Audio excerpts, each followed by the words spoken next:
사랑이 많으신 하나님 아버지 감사합니다. 오늘도 주일과 소망부 예배를 허락해 주셔서 감사합니다. 질병으로 인해 많은 사람들이 불편하고 소망부 친구들도 모이기 힘들지만 저희는 늘 아버지와 함께 있다는 것을 믿습니다. 집에서 예배드려도 예수님은 늘 우리와 함께 계십니다. 소망부 친구들, 가족들, 선생님들 다 모이는 날까지 건강하게 지낼 수 있도록 해주세요. 늘 저희를 지켜주시고 사랑해주시는 아버지께 감사드리며 예수님의 이름으로 기도드렸습니다. 아멘. 네, 오늘 하나님이 주신 말씀은 창세기 39장 3절 말씀입니다. 창세기 39장 3절 말씀입니다. 제가 읽겠습니다. 그의 주인이 여호와께서 그와 함께 하심을 보며 또 여호와께서 그의 범사에 형통하게 하심을 보았더라. 아멘. 샬롬 소망부 친구들 반갑습니다. 어려운 시기 마스크 착용은 잘 하고 있나요? 심각해진 코로나 때문에 사회적 거리두기가 진행되면서 힘든 상황들이 계속되고 있어요. 많이 불편하고 힘들지만 앞으로 2주 동안은 외출을 최대한 자제하고 집안에서 할 수 있는 일들이 무엇이 있나 찾아보면 참 좋을 것 같습니다. 우리 말씀에 들어가기에 앞서 퀴즈를 통해 지난주 설교 내용을 복습해보는 시간을 함께 가져보도록 하겠습니다. 첫 번째 문제입니다. 야곱은 몇 명의 자녀를 낳게 되었나요? 바로 12명의 아들과 1명의 딸이었습니다.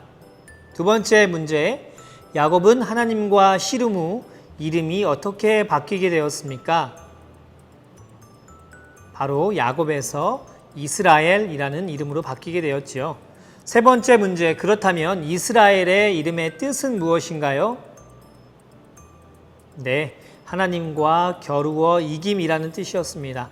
끝으로 네 번째 문제, 내가 하나님과 대면하여 보았으나 내 생명이 보존되었다라는 뜻을 지닌 지명의 이름은 무엇입니까? 바로 브니엘이었습니다.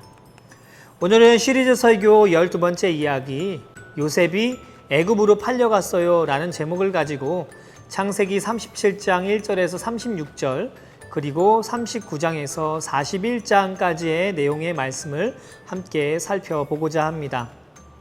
지난주 야곱에게는 12명의 아들과 1명의 딸이 있었다라고 이야기했습니다. 12명의 아들들은 훗날 자라서 이스라엘의 12지파의 조상이 되었어요. 아버지 야곱은 많은 자녀들 중에 특별히 11번째 아들인 요셉을 가장 많이 사랑했습니다. 요셉은 야곱이 가장 사랑하는 아내인 라헬의 아들이었으며 야곱은 다른 아들들에게는 주지 않는 채색 옷을 입힐 정도로 요셉을 편애했습니다. 때문에 요셉은 형들에게 미움을 받고 살게 되었어요. 그런데 어느 날 요셉은 꿈을 꾸었습니다. 꿈의 내용은 이러했어요. 요셉이 형제들과 밭에서 곡식단을 묶고 있었는데 갑자기 요셉의 단이 일어서자 형제들의 단이 요셉의 단에게 절을 하는 것이었습니다. 그리고 또 한 번 꿈을 꾸었는데 이번에는 해, 달 그리고 11개의 별들이 자신에게 절하는 것을 본 것이에요. 이 꿈의 뜻은 요셉의 모든 가족이 언젠가는 자신에게 절하게 될 것이라는 뜻이 담겨져 있었습니다. 이 말을 들은 형제들은 기분이 좋지 않았어요. 왜냐하면 자신보다 한참 아래에 있는 동생이 자신들의 왕이 되고 다스리게 될 것이라는 것이 말도 안 되고 기가 막혔기 때문입니다. 얼마 후 요셉은 아버지의 심부름으로 세겜이라는 곳을 가게 되었습니다. 아버지는 형들과 양떼들이 그 땅에서 잘 있는지 궁금했기에 그곳으로 요셉을 보내게 되었어요. 요셉은 아버지의 심부름을 받아 형들을 만나게 되었고 요셉이 마음에 들지 않았던 형들은 요셉을 죽이기로 마음먹었습니다. 하지만 요셉의 가장 큰 형인 르우벤은 요셉을 죽이지 말고 구덩이에 던져 넣자고 형제들을 설득해 요셉을 구덩이에 던졌습니다. 그리고 요셉을 애굽, 오늘날로 이야기하면 이집트로 가는 상인들에게 노예로 팔아버렸어요. 사랑하는 소망부 친구들, 이 세상에 상처를 받지 않고 살아가는 사람은 단 한 사람도 없을 것입니다. 누구나 크고 작은 상처 하나쯤은 가지고 살아가고 있지요. 그런데 어떠한 사람들은 상처 중에 가장 큰 상처는 가족에게 받은 상처라고 이야기하는 사람들이 있어요. 왜냐하면 그만큼 가족은 우리에게 정서적으로 안정감과 위로를 주어야 한다는 마음이 많은 사람들 가운데 있기 때문입니다. 그렇게 요셉은 안정감을 누려야 할 가족으로부터 큰 상처와 아픔을 겪게 되었습니다. 요셉의 형제들은 애굽으로 팔려간 요셉의 소식을 감추기 위해서 순염소를 죽여 채색 옷에 피를 묻히고 아버지 야곱에게 가져다 주었습니다. 야곱은 그 옷을 받고 악한 짐승이 요셉을 죽였다고 생각하고 깊이 슬퍼하며 힘들고 아파했어요. 요셉이 이렇게 애굽으로 팔려갈 때의 나이는 17세였습니다. 애굽으로 팔려간 요셉은 보디발이라는 시위대장의 집에 노예로 일하게 되었어요. 따뜻하고 포근했던 아버지의 집을 떠나 이제는 누군가의 노예가 되어 바다 끝까지 내려가 버리는 신세가 되고 만 것입니다. 그렇게 어려운 순간에 성경은 요셉에 대해서 이렇게 표현하고 있습니다. 창세기 39장 3절 말씀입니다. 그의 주인이 여호와께서 그와 함께 하심을 보며 또 여호와께서 그의 범사에 형통하게 하심을 보았더라. 보디발은 하나님께서 요셉과 함께 하시는 것을 보았습니다. 비록 요셉은 노예의 신분이었지만 보디발에게 신임을 얻게 된 것이에요. 그래서 그는 요셉을 자신의 가정의 모든 일을 총괄하는 총무로 삼고 자신의 소유 전부를 요셉에게 맡기게 되었습니다. 그렇게 열심히 일을 하던 요셉에게 또 한 번의 힘든 일이 찾아오게 되었어요.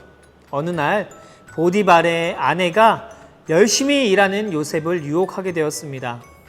요셉은 그 유혹을 뿌리쳤지만 억울한 누명을 쓰고 감옥에 갇히게 되었어요. 그럼에도 하나님께서는 그 감옥에서도 요셉과 함께 하셨고 간수장에게 은혜를 받게 하시며 감옥에서도 모든 죄수들이 다 요셉의 손에 맡겨져 재반 사무를 처리하게 되었습니다.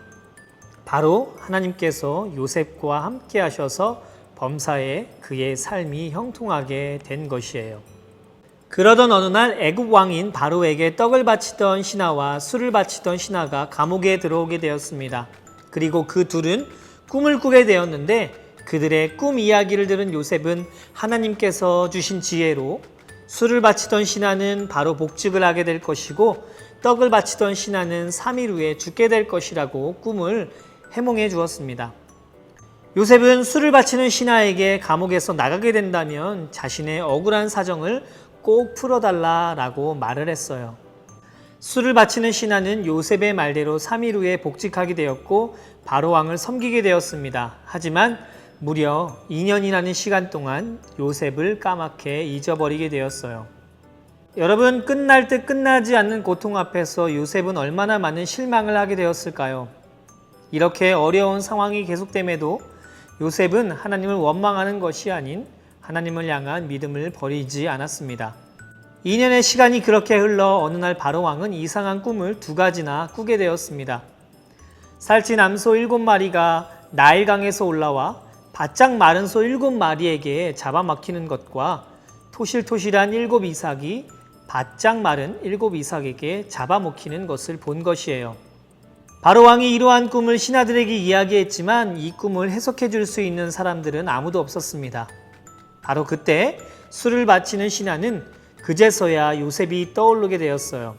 그래서 감옥에 있던 요셉은 바로 왕 앞에 오게 되었고 요셉은 하나님께서 주신 지혜로 바로 왕의 꿈을 해몽하기 시작했습니다. 꿈 해몽의 내용은 이러했습니다. 7년의 풍년이 올 것이고 7년의 흉년이 또 다가올 것인데 풍년의 곡식을 모아 흉년을 대비해야 한다는 말이었어요. 이 말을 들은 바로 왕은 하나님께서 요셉과 함께 하신다는 것을 깨닫고 지혜로운 요셉을 이집트의 총리로 삼게 되었습니다. 총리는 바로 왕 아래에 있는 높은 지위를 가진 사람이었어요. 그때 요셉의 나이는 30살이었으며 그곳에서 아스낫이라는 여자와 결혼했고 므낫세와 에브라임을 낳게 되었습니다. 요셉은 꿈대로 7년의 풍년 동안 자신의 곡식을 창고에 모아 두게 되었고 흉년이 시작되었을 때 사람들은 그 곡식을 사기 위해 애굽에 있는 요셉을 찾아오게 되었습니다. 이렇게 하나님께서는 어릴 적부터 고통과 고난 속에 살았던 요셉을 잊지 않으셨고 13년이라는 아픔의 시간을 지나 머나먼 땅 애굽의 왕 다음으로 높은 위치의 사람으로 요셉을 세우게 하셨어요. 요셉의 고난과 고통을 바로 선하게 사용하신 것입니다. 사랑하는 소망부 친구들, 힘든 시기를 살아갈 때 또 혼자라고 느껴지는 그곳에서 하나님은 여러분과 함께 하십니다. 외롭다고 느껴진 그곳에서 하나님은 우리를 응원하고 계시는 분이세요. 또한 하나님께서는 인간이 저지른 실수까지도 만지심으로 선하게 사용하실 수 있는 분이십니다. 고통의 끝이 언제일지 몰라 우리는 조급해하지만 하나님은 우리 사람의 생각보다 더 놀라운 계획을 가지고 계시며 우리 소망부 친구들 한 사람 한 사람을 주목하고 계시다는 사실을 늘 잊지 않았으면 좋겠습니다. 하나님을 의지하고 기다리고 기도하며 나아갈 때 하나님께서 우리 가운데 선하신 것들로 베풀어 주실 줄 믿습니다. 함께 기도하겠습니다. 사랑의 하나님, 오늘 요셉을 통하여서 고난 또한 선하게 사용하시는 하나님을 발견하게 하심을 감사합니다. 어려운 상황과 환경 가운데서도 하나님이 함께 하셨기 때문에 요셉을 형통하게 하신 것처럼 우리도 때때로 힘이 들고 어렵지만 그 가운데서 하나님을 끝까지 붙잡고 살아갈 수 있도록 은혜를 허락하여 주세요. 믿음의 발걸음을 내디딜 때마다 성령 하나님 우리 가운데 찾아오셔서 용기를 북돋아 주시고 지치거나 상한 우리의 심령이 하나님으로부터 위로함을 받고 평안함을 누릴 수 있는 귀한 한 주간 될 수 있도록 은혜를 허락하여 주세요. 우리와 함께 하신 주님이 계시다면 무엇이든 할 수 있다는 것을 기억하게 하여 주시고 조그마한 일에 좌절하지 않게 하여 주시며 하나님을 바라봄으로 소망을 품을 줄 아는 지혜로운 우리가 되기를 간절히 소원합니다. 우리와 함께 하실 성령님의 은혜를 기대하며 이 모든 말씀 예수님의 이름으로 기도드립니다. 아멘. 하늘에 계신 아버지, 이름을 거룩히 여김을 받으시오며 나라의 임하옵시며 뜻이 하늘에서 이룬 것 같이 땅에서도 이루어지이다. 오늘날 우리에게 일용할 양식 주시고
챙기려